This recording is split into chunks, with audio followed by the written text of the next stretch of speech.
जय श्री राम दोस्तों, आप सभी का फिर से स्वागत है। और मैं आशा करता हूं कि आप सभी स्वस्थ होंगे, मस्त होंगे। तो दोस्तों, चैनल को आगे बढ़ाने से पहले अगर आपने मेरे चैनल को अभी सब्सक्राइब नहीं किया हो तो उसे सब्सक्राइब कर लें, लाइक करें, कमेंट्स में जय श्री राम ज़रूर लिखें।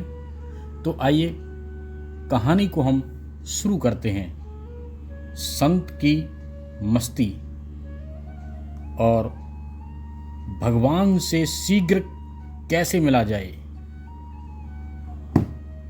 एक राजा सायंकाल के समय महल की छत पर टहल रहा था। अचानक उसकी दृष्टि महल के नीचे बाजार में घूमते हुए एक संत पर पड़ी।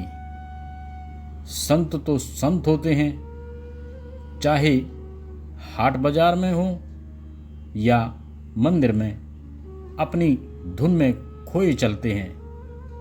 मन में हमेशा राधे राधे राधे राधे या फिर जय श्री राम उनके मुंह में हमेशा चलता रहता है। राजा ने महसूस किया वह संत बाजार में इस प्रकार आनंद में भरे चल रहे हैं जैसे वहां उनके अतिरिक्त और कोई है ही नहीं। न किसी के प्रति कोई राग दिखता है और न कोई द्वेष दिखता है। संत की मस्ती इतनी भा गई कि तत्काल उनसे मिलने को व्याकुल हो गए। उन्होंने सेवकों से कहा, इन्हें तत्काल लेकर आओ, मैं इनसे अभी मिलना चाहता हूं, तुरंत। सेवकों को कुछ न सूझा तो उन्होंने महल के ऊपर से ही रस्सा लटका दिया और उन संतों को उसमें फंसाकर ऊपर की तरफ खींच लिया। चंद मिनटों में ही संत राजा के सामने थे। राजा ने सेवकों द्वारा इस प्रकार लाए जाने के लिए संत से क्षमा मांगी। संत ने सहज भाव से क्षमा कर दिया और पूछा, ऐसी क्या शीघ्रता आ पड़ी महाराज, जो हमें रस्सी में ही बंधवा कर खिंचवा लिया।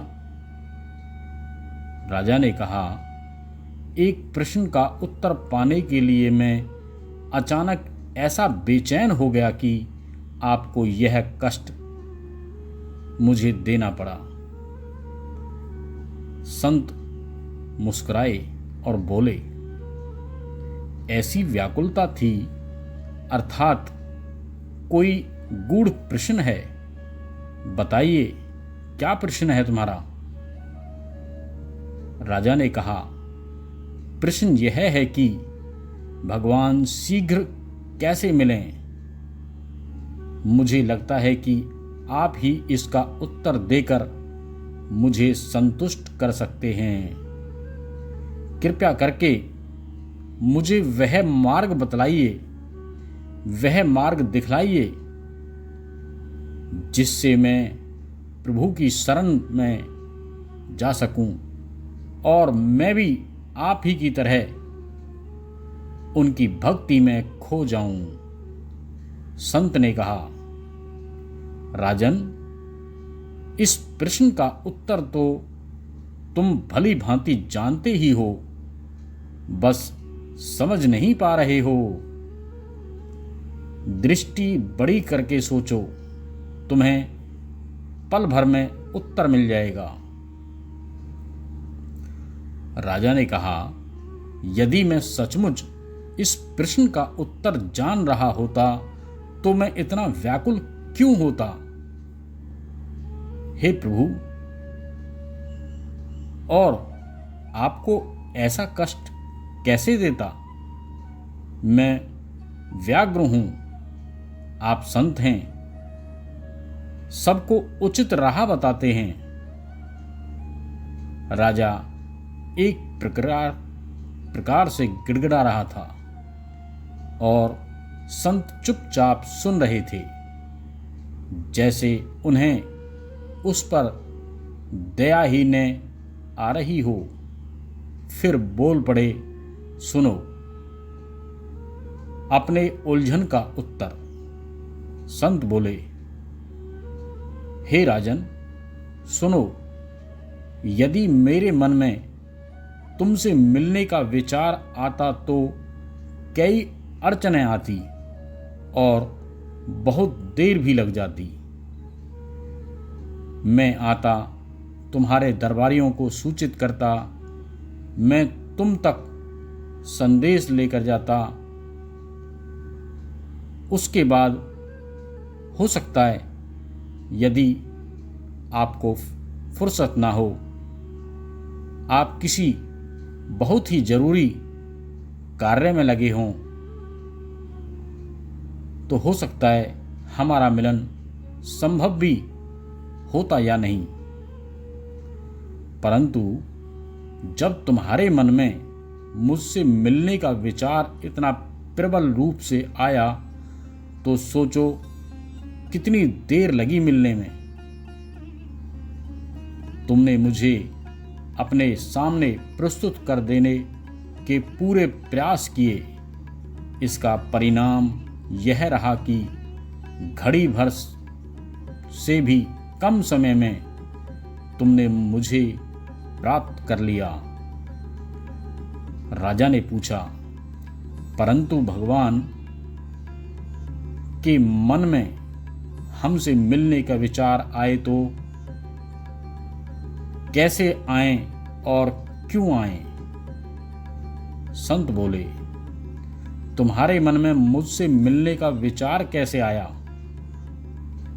राजा ने कहा, जब मैंने देखा कि आप एक ही धुन में चले जा रहे हैं और सड़क, बाजार, दुकानें, मकान, मनुष्य आदि किसी भी तरफ आपका ध्यान नहीं है। और दोस्तों, उसी दिन से राजा प्रभु की भक्ति में ऐसे संलग्न हो गए, ऐसे भक्ति में डूब गए कि उनके अलावा उनको और कोई दिखाई नहीं देता था।